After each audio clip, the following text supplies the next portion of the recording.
Boa noite, amada igreja, a graça e a paz de Cristo Jesus, amém?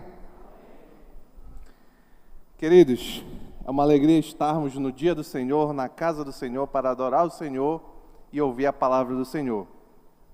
Hoje nós vamos dar continuidade à série de exposição da primeira carta do apóstolo João e vamos considerar os versos 3 e 6 do capítulo 2, 3 a 6 do capítulo 2. Hoje é a sequência imediata do que nós consideramos no domingo passado. E o título da mensagem de hoje, geralmente eu não pronuncio porque está escrito aqui atrás, mas eu gostaria de pronunciá-lo dessa vez. O título é: Quem conhece a Deus? Então vamos ficar com essa pergunta na mente. Enquanto isso, eu vou fazer uma breve introdução. A ignorância ou a falta de conhecimento, em muitas circunstâncias da vida, é a razão pela qual não avançamos, estagnamos. Vou ilustrar com algo que aconteceu comigo e com a minha esposa no início do ano de 2019. Em abril de 2019, nós fizemos uma viagem e tivemos o privilégio de conhecer os Estados Unidos. E quando nós estávamos ali, nós fizemos algumas viagens internas ali pelo país, tanto de avião quanto de carro. E uma dessas viagens de carro, nós estávamos indo de uma cidade chamada Fort Lauderdale para Orlando, em um carro que tínhamos alugado. Só que, não sei se os queridos sabem, quando nós alugamos um carro, o carro geralmente vem de tanque cheio. O carro vem com tanque cheio. E você tem que devolver depois o carro com tanque cheio. E a gente estava rodando, 3 dias antes da viagem, a gente estava rodando com o carro. E quando foi chegando no meio da viagem, mais ou menos, nós notamos que chegou o momento de abastecer um pouco o carro. E aí, nós já sabíamos... Alô, som, opa, muito obrigado. Nós já sabíamos que nos Estados Unidos não tem a figura do frentista, que você chega com o seu carro no posto, vem um camarada lá e pega e abastece o carro para você. Lá não existe isso. Lá é que você que desce do carro vai e abastece o carro. Isso aí não era novidade para nós. Mas qual foi o problema então? Qual foi o problema de ignorância nosso então? É que nós tínhamos alugado o carro e não sabíamos como abrir o local onde coloca a gasolina. E nós ficamos lá, minha esposa está lembrando ali, nós ficamos lá 10 minutos, 20 minutos, quase meia hora pesquisando na internet, só que não é um carro que tem o igual aqui no Brasil, então é um carro que nem o nome a gente não sabia direito o nome do carro. Onde é que eu vou achar? E pesquisa, e vai em cima e vai embaixo, aperta em todos os botões e nada de abrir. Já começou a bater um desespero ali. Depois de mais ou menos uns 30 minutos, assim, eu fui lá na bocal e puxei a porta. Pronto. Era só isso. Não tinha nada demais. Era só puxar a porta. Mas eu já tinha apertado em todos os botões, pesquisado em tudo na internet. E não adiantou de nada. Isso aqui é só um exemplo lúdico, até engraçado. Hoje eu acho graça, mas na época foi ruim. De como a ignorância pode nos atrapalhar. Esta verdade também se aplica à nossa caminhada cristã. Muitas vezes não avançamos porque somos ignorantes quanto a pontos cruciais da vida cristã. E é isso que João vai nos ensinar um pouco hoje. Vamos avaliar este fato, se conhecemos verdadeiramente ou não a Deus. Então abra a palavra do Senhor, você já deve estar com ela aberta no seu colo. 1 João capítulo 2, versos 3 a 6. Diz assim a palavra do Senhor: Sabemos que o conhecemos se obedecemos aos seus mandamentos. Aquele que diz, eu o conheço, mas não obedece aos seus mandamentos, é mentiroso e a verdade não está nele. Mas se alguém obedece a sua palavra, nele verdadeiramente o amor de Deus está aperfeiçoado. Desta forma, sabemos que estamos nele. Aquele que afirma que permanece nele deve andar como ele andou. Oremos. Pai, obrigado pela Tua palavra, Senhor. Que ela fale aos nossos corações, Senhor, pelo Teu Santo Espírito nessa noite. Apesar de mim, Senhor. É o que eu te peço em nome de Jesus. Amém. Ali, nós já temos visto que ali na região das igrejas da Ásia havia um grupo de falsos mestres que defendiam uma dualidade entre matéria e espírito. Eles diziam que a matéria era ruim, o corpo físico era ruim, e que o espírito era uma coisa boa, pura, santa.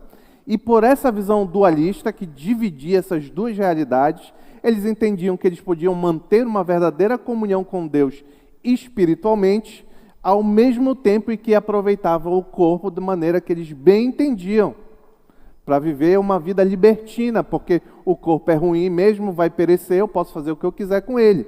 Eles criaram uma divisão que biblicamente não existe. Só que esses homens diziam e afirmavam ter comunhão com a igreja do Senhor.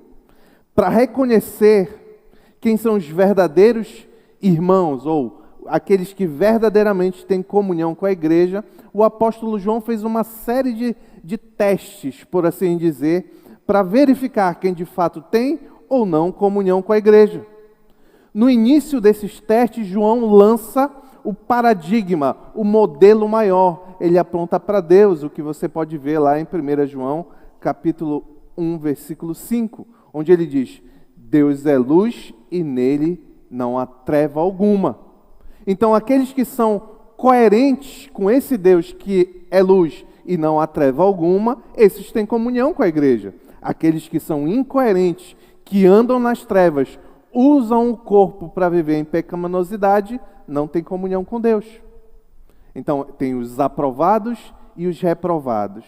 No verso 7, João destaca a consequência para aqueles que são aprovados, que andam na luz. Está lá em 1 João, capítulo 1, verso 7. Se, porém, andarmos na luz, como Ele está na luz, temos comunhão uns com os outros. E o sangue de Jesus, seu Filho, nos purifica de todo pecado.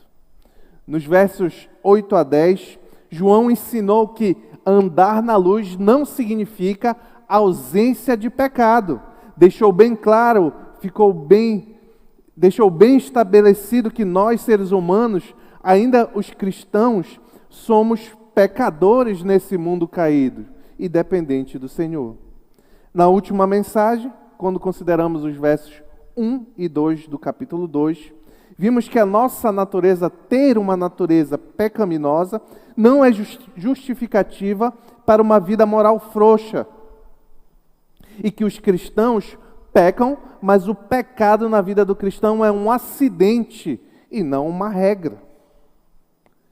E aos cristãos que acidentalmente pecam, ele destacou que temos um advogado no céu, que é Jesus Cristo, que é a própria propiciação pelos nossos pecados.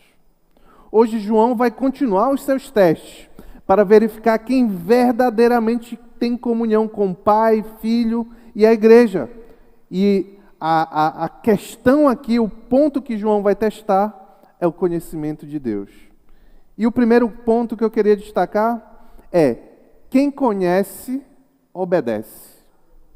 Está lá em 1 João, capítulo 2, versículos 3 e 4. Diz assim a palavra do Senhor. Vou ler novamente. Sabemos que o conhecemos se obedecemos aos seus mandamentos.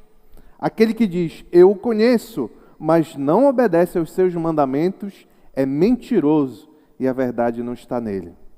Neste verso, o autor avança na intenção de estabelecer quem de fato tem comunhão com Deus. Agora, João introduz um conceito diferente.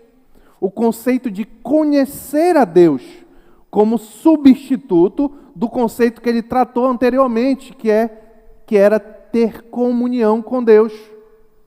Isso mostra que para João, comunhão com Deus e conhecimento de Deus são dois lados da mesma moeda.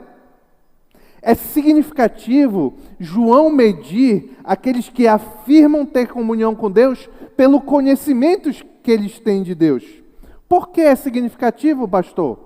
Porque aqueles mestres que eu citei mais cedo, aqueles mestres gnósticos afirmavam possuir um conhecimento superior, uma gnose, por isso daí de onde vem o nome gnóstico, uma gnose especial de Deus, um conhecimento especial de Deus que conferia a eles uma comunhão única com Deus. Eles defendiam que era pelo que eles sabiam que eles tinham verdadeira comunhão com Deus. Contra estes argumentos, João esclarece que tudo isso é mentira. Aqueles homens, de fato, não conheciam a Deus. E como João sabia disso? Observando o comportamento deles. Ele diz: querem saber quem conhece de fato a Deus? Não é quem diz que tem um conhecimento elevado, especial, mas sabemos que o conhecemos se obedecemos aos seus mandamentos. Assim, o apóstolo João contesta o conhecimento intelectual defendido, apelando ao conhecimento prático, que se expressa na guarda dos mandamentos. Esses mandamentos a que João se refere, neste verso, claramente, são os escritos bíblicos. Muito provavelmente, João tem em mente aqui os 10 mandamentos, que são o resumo da vontade de Deus em relação ao culto, à vida moral, social, familiar do homem. Logo, conhecer a Deus, portanto, significa viver em perfeita harmonia com Ele e obedecer a sua lei. Aqui há uma estrada de mão dupla, meus irmãos. Conhecer a Deus é guardar os seus mandamentos. E guardar os seus mandamentos é conhecer a Deus. Não tem diferença, é isso que João está destacando. Ele está dizendo que essas duas coisas são uma coisa só. Essa é a condição da nova aliança que o cristão tem com Deus, conforme revelado em profecia pelo profeta Jeremias e depois revelado em Hebreus, Jeremias capítulo 31, verso 33 e 34, que é o texto repetido exatamente em Hebreus 8, verso 10 e 11. Esse texto é um pouco conhecido, mas olha como esses dois conceitos de conhecimento e obediência estão interligados. Diz assim, Jeremias, eu vou ler em Jeremias, se você quiser ler em Hebreus, é o mesmo texto. Jeremias, pelo menos na versão NVI, da onde eu leio. Jeremias, capítulo 31, versículos 33 a 34. Esta é a aliança que farei com a comunidade de Israel depois daqueles dias, declara o Senhor. Como é a aliança? Aqui Jeremias está apontando para a nova aliança em Cristo Jesus, a aliança que nós vivemos como cristãos. Como era essa aliança? Ele fala, declara o Senhor, porei a minha lei no íntimo deles e a inscreverei nos seus corações. Serei o seu Deus, serei o Deus deles e eles serão o meu povo. Ninguém mais ensinará ao seu próximo nem ao seu irmão dizendo, conheça o Senhor, porque todos eles me conhecerão desde o menor até o maior, diz o Senhor. Porque eu lhes perdoarei a maldade e não me lembrarei mais dos seus pecados. Notem que é porque eles tinham a lei gravada no coração, e o coração aqui é o que direciona o homem. Então, como eles tinham no coração, como eles têm a lei gravada no coração, eles conheciam então o Senhor. A obediência relacionada ao conhecimento. No verso 4, volta lá para 1 João capítulo 2, verso 4. No verso 4, João vai destacar também como reconhecer o falso. Aquele que diz que conhece o Senhor, mas de fato não conhece. Que ele vai fazer o contraste. Ele diz, aquele que diz, eu o conheço, a Deus, mas não obedece os seus mandamentos, é mentiroso. Nota um detalhe aqui nesse verso 4 e no verso 5 também. João individualiza o teste, ele diz aquele, como se tratando de uma pessoa só. É diferente de como ele atuou nas condicionais que ele apresentou anteriormente. Você vai lembrar, ele diz assim, se dissermos que mantemos comunhão com ele e andarmos nas trevas mentimos e não praticamos a verdade. Se porém andarmos na luz. Só que aqui João individualiza e trata daquele. Isso porque João tem em mente pessoas específicas, aqueles mestres pervertidos, que diziam conhecer a Deus, mas eram na verdade mentirosos e não passavam no teste da obediência. Esta expressão mentiroso descreve o caráter da pessoa cuja conduta se opõe à verdade. Por isso que João diz, a verdade não está nele. Parafraseando, o que João está querendo dizer é o seguinte: todo aquele que diz conhecer ao Senhor, conhecer a Deus, ser cristão, mas vive pecando e não obedece à palavra de Deus, é um mentiroso e não possui a verdade e não conhece a Deus. Aqui tem lições infinitas para mim e para você, meus queridos. Primeiro, nós devemos observar quem são aqueles que por quem nós nos deixamos conduzir, quem nós confiamos como líderes espirituais. E isso serve para todo mundo. Serve para mim, serve para o pastor Raik, para qualquer pessoa. Nós não devemos confiar em ninguém que diz que possui um conhecimento especial que só ele tem de Deus. Todo o conhecimento para se alcançar o Senhor está aqui.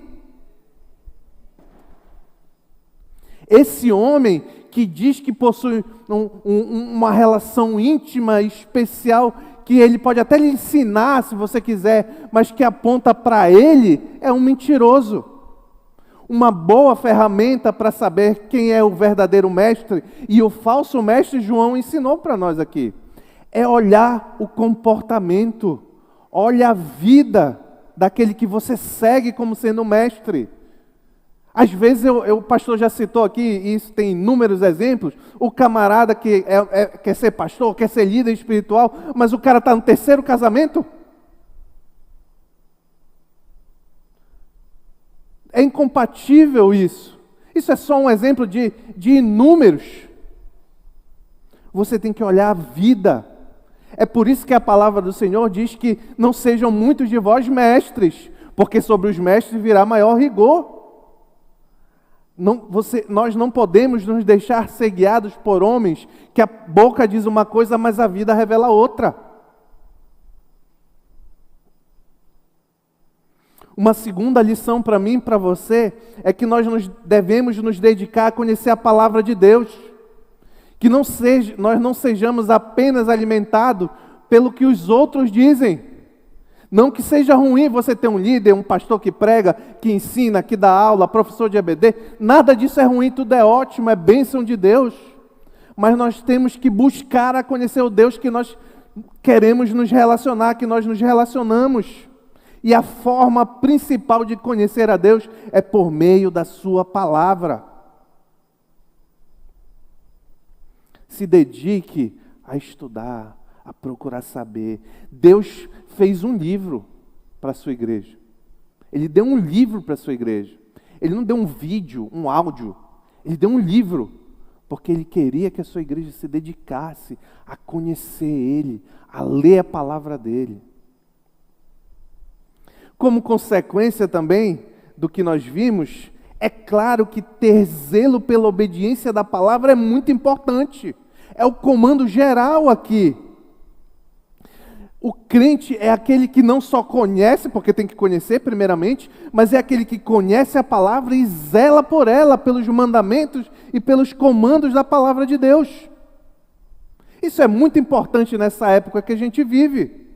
O crente que conhece a Deus porque conhece os mandamentos do Senhor, não pode apoiar quem for contra a Bíblia Sagrada.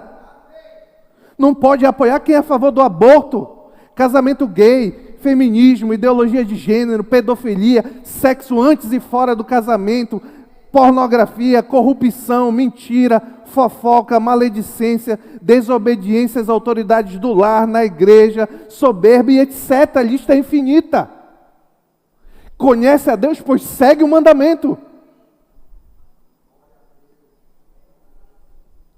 Assim, como cristão, e note aqui, eu estou falando de 2 pontos. É claro que o cristão tem que ser zeloso e pela lei do Senhor para que ela seja feita. Mas o ponto principal que João está atacando aqui não é apenas esse zelo com a lei. é a prática do dia a dia.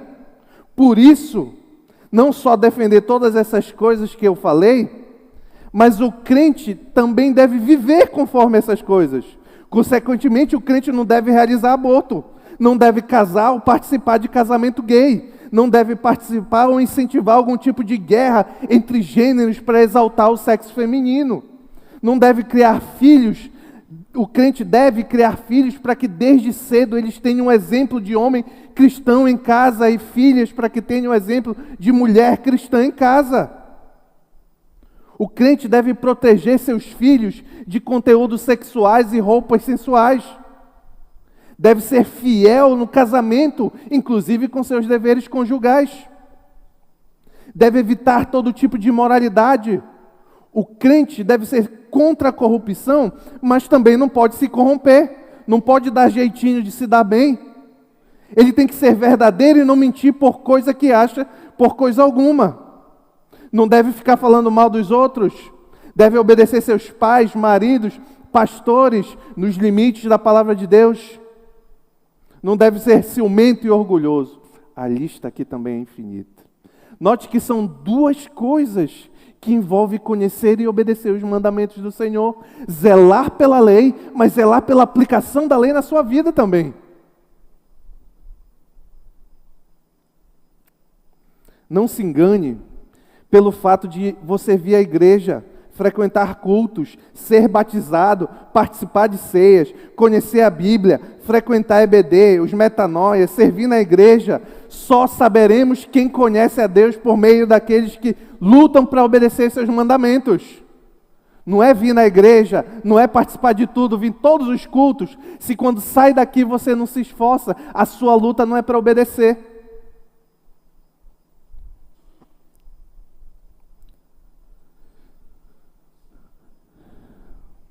Olha o que diz nosso Senhor Jesus Cristo em Mateus capítulo 7, versículo 21 a 23.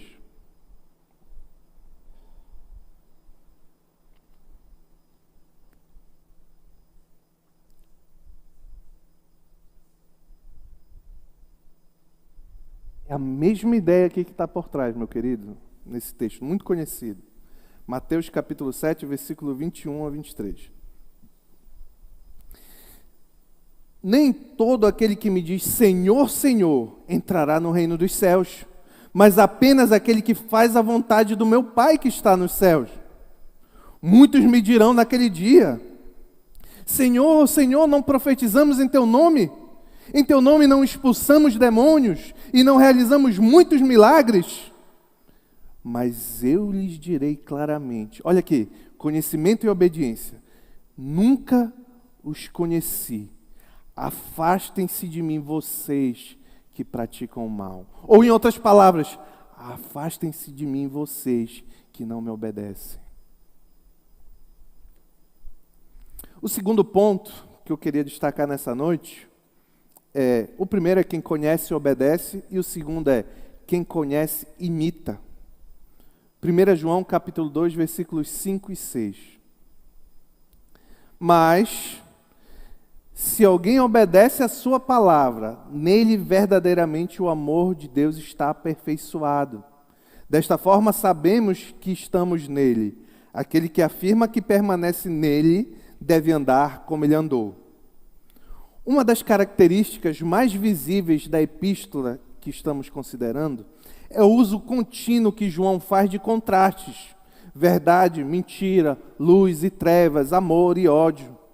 Na primeira parte do verso 5, ele apresenta a forma afirmativa daquilo que ele falou negativamente no versículo anterior, no verso 4, que é a realidade daqueles que afirmam que conhecem o Senhor e também obedecem aos seus mandamentos. Porém, note um detalhe muito importante aqui, há uma diferença significativa. No verso 4, João fala em obedecer aos mandamentos. Aqui no verso 5, João fala em obedecer à palavra. Isso porque João aqui aponta para a palavra como a totalidade da revelação, não apenas a lei e os escritos que aqui do Antigo Testamento e do Novo Testamento, mas a totalidade da revelação que inclui a revelação máxima que é Jesus Cristo. Com isso, João destaca que quem possui verdadeira comunhão e conhece a Deus é quem vive em obediência à sua lei, seguindo os passos do Mestre Jesus.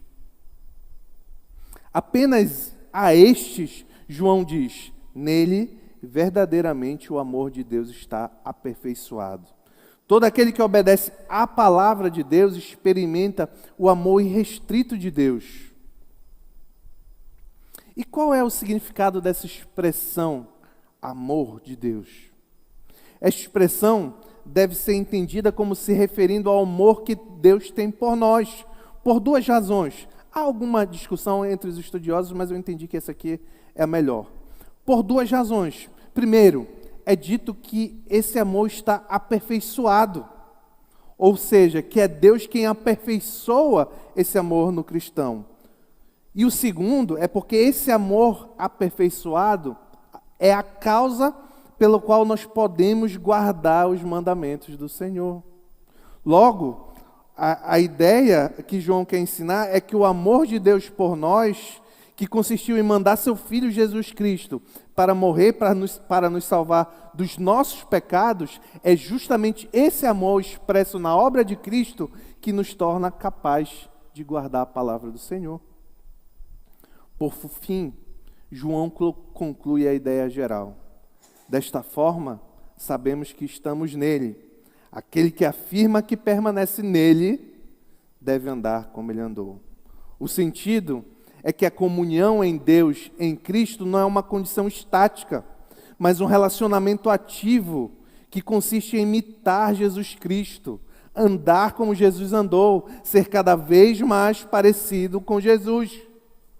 Nunca podemos, meu querido, minha querida, escute, isso é muito importante, nunca podemos separar o cumprimento da lei do testemunho cristão.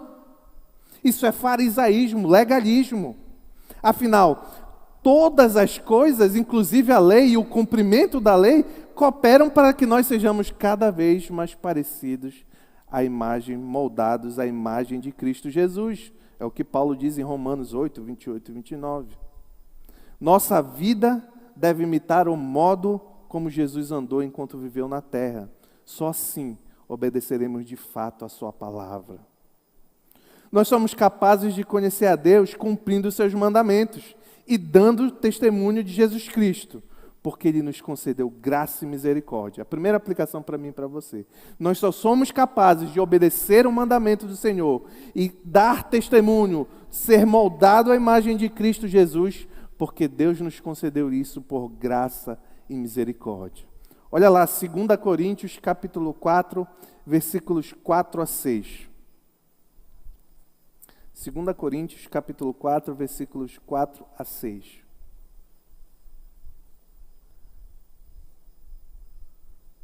Diz assim a palavra do Senhor: o Deus desta era, Satanás, o Deus desta era cegou o entendimento dos descrentes, para que não vejam a luz do evangelho da glória de Cristo, que é a imagem de Deus.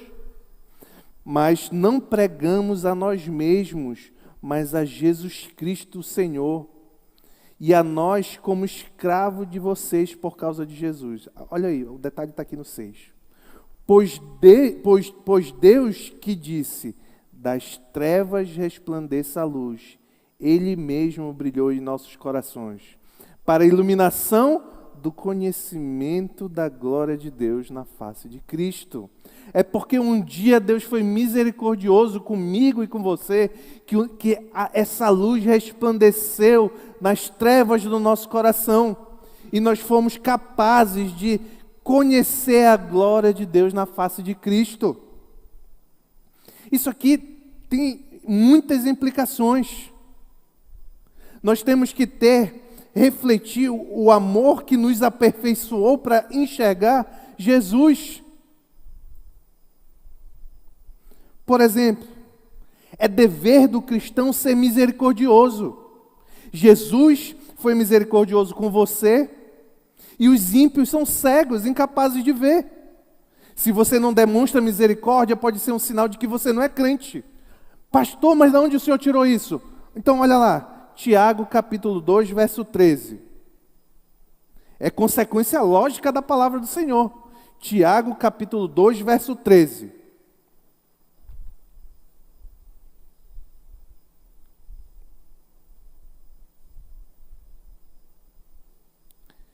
Diz assim a palavra do Senhor: porque será exercido juízo sem misericórdia sobre quem não foi misericordioso. A misericórdia triunfa sobre o juízo. Nós sabemos, ninguém tem dúvida disso, de que o crente recebeu graça e misericórdia do Senhor. Então, como é que o crente vai receber juízo sem misericórdia se ele já recebeu misericórdia? Como consequência lógica, o crente tem que ser misericordioso. Que nós sejamos zelosos defensores da palavra do Senhor, conhecedores obedientes de todos os mandamentos e imitadores fiéis de Jesus Cristo. Sigamos o exemplo de nosso mestre, que foi zeloso na lei da casa do Pai quando expulsou os mercadores do templo, mas que também foi amoroso ao ser crucificado e quando dizia: Pai, perdoa-lhes porque não sabem o que fazem. Que o nosso cristianismo, e eu concluo, não seja tolo e ignorante, como eu diante daquele carro sem saber como abastecê-lo. Que sejamos verdadeiros conhecedores de Deus Pai, Filho e Espírito Santo, mediante uma vida prática de obediência e santidade, sempre imitando em todos os aspectos o nosso Mestre Jesus. Essa é a vida eterna que nós crentes podemos ter já nesse tempo presente, como orou Jesus Cristo em sua oração sacerdotal. João 17, 1, 13, eu leio e termino. Depois de dizer isso, Jesus olhou para o céu e orou: Pai, chegou a hora, glorifica o teu Filho, para que teu Filho te glorifique, pois lhe deste autoridade sobre toda a humanidade, para que conceda vida eterna a todos os que lhe deste. Esta é a vida eterna, que te conheçam, parênteses, obedeçam e imitem, que te conheçam, o único Deus verdadeiro, e a Jesus Cristo que o enviaste. Em nome de Jesus, amém.